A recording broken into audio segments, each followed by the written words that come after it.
remember the first time I met him.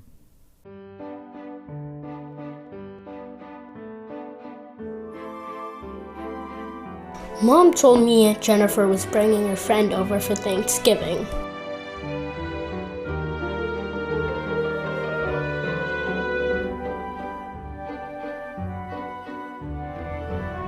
He was huge, bigger than Dad. He looked like one of those monsters from the cartoons I watched.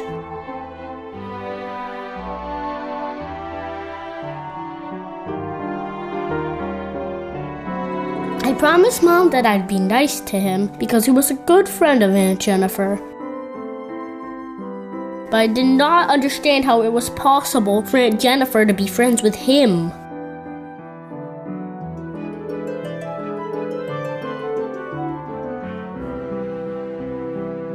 Before he came to America, he was a drummer.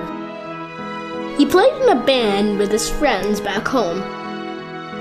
His friends called him Hoya because he wrote the song Hoya, Hoya, Hoya. But being a drummer wasn't a real job. That's what he said. That's why he quit the band and came here. But he was glad he came here because he met Aunt Jennifer.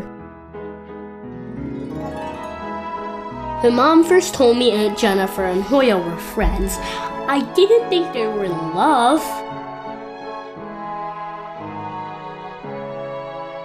I liked him, but being my uncle, being part of our family,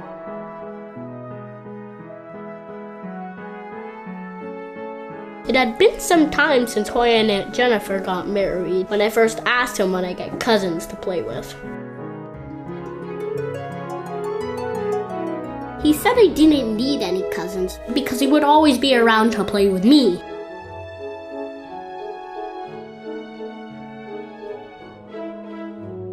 It was my 11th birthday when he gifted me the tape. AC/DC, Metallica, Van Halen, Iron Maiden, Guns N' Roses, Aerosmith, they were all in it.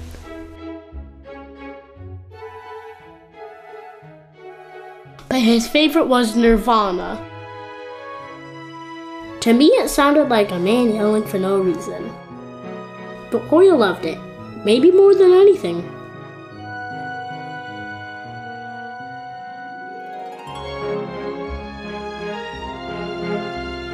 My favorite thing in their house was the cabinet full of bottles. He always said they were for adults. I couldn't have them until I was older.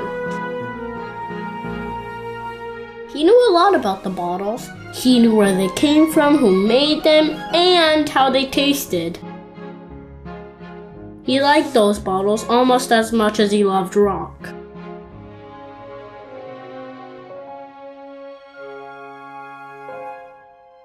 It was a Thursday night when Mom told me Hoya was in an accident.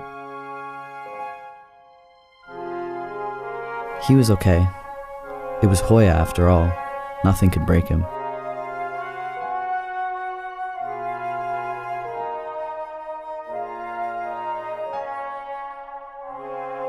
Hoya was alright, but something felt off. I didn't know why, I just knew it did.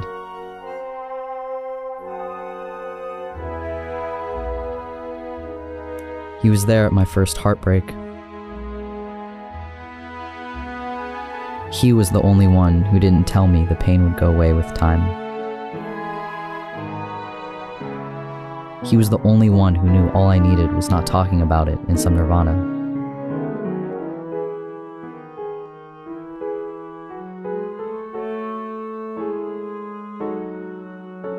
It was before I left for college when Aunt Jennifer first told us about IVF. The doctor said they had a good chance. But Hoya as a father? I don't know, it'd be weird.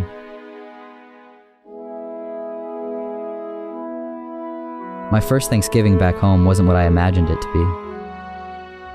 I could see how spending all that money on IVF attempts that don't work out consumed Aunt Jennifer, especially now that Hoya was laid off from work. Hoya? He didn't talk much. You had to read his face, and this was maybe the first time I couldn't. He was still the same guy, though. Asked me how many times I got laid, what kind of drugs I tripped on, and how many mornings I woke up with a hangover. Christmas next year was the first time in years that Hoya wasn't there. He needed some time back home with his family, was what Aunt Jennifer said. His family? Funny. I never thought about his other family. His real family.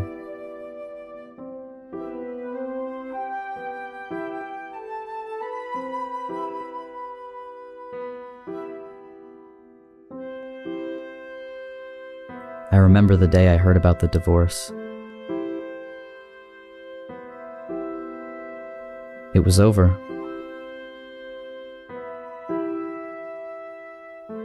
Just like that. Anyone could see they weren't happy in the last few years. It made sense when you thought about it. But that's the thing about Hoya. I never actually thought about him. He was just Hoya. He was the one to listen to Nirvana with, the one to ask me about girls or drugs, the one who would never run out of stories to tell. Now he's gone, as if none of that ever happened.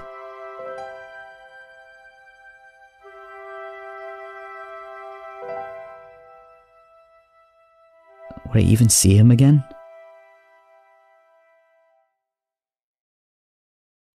He never called me. I never tried calling him. I assumed he went back home and forgot all about us. It was easy to replace him for everyone. Aunt Jennifer married another guy, had kids, and soon our family dinners were just as joyful as before. Hoya became a distant memory in all of our lives. Until that day at the train station.